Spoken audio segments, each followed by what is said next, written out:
nafsi yake usiku kwa kutoka maeneo yale, naye Mikali akamteremsha Daudi dirishani, naye akaenda akakimbia na kuokoka.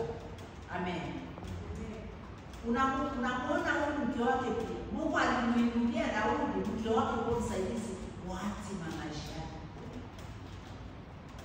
Naye Mikali akamwambia mume wako, ukitaka kuniponya nafsi yako, usikae hapa mpaka asubuhi.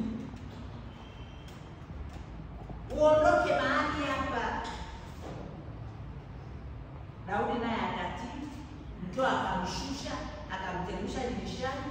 Daudi akakimbia akaondoka kwenda sehemu nyingine, na akawa amepona na mkono wa mtu jeuri ambaye alikuwa ni Sauli, aliyekuwa anamvizia na kutaka kumuua.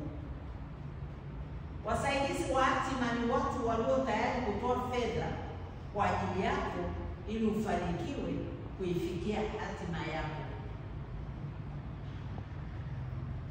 Wasaidizi wa hatima ni watu walio tayari kutoa fedha kwa ajili yako ili ufanikiwe kufikia hatima yako.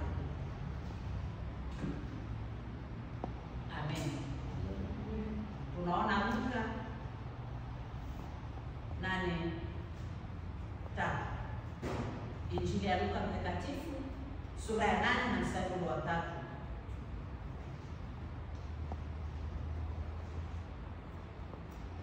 Tunamwona Yohana mkewe Kuza, wakili wake Herode, na Susana na wengine wengi waliokuwa wakimhudumia kwa mali zao.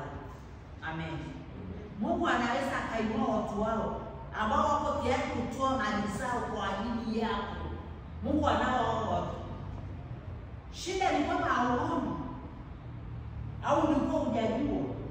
Unatakiwa uombe Mungu akuinulie watu ambao wakatoa hata mali zao ili kukusaidia ili uweze kufikia hatima yako. Amen.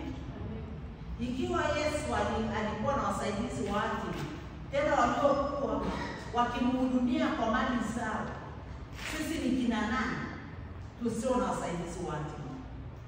Amen. Bwana Yesu mwenyewe alikuwa na wasaidizi wa hatima, watu ambao walikuwa wanatoa mali zao kumhudumia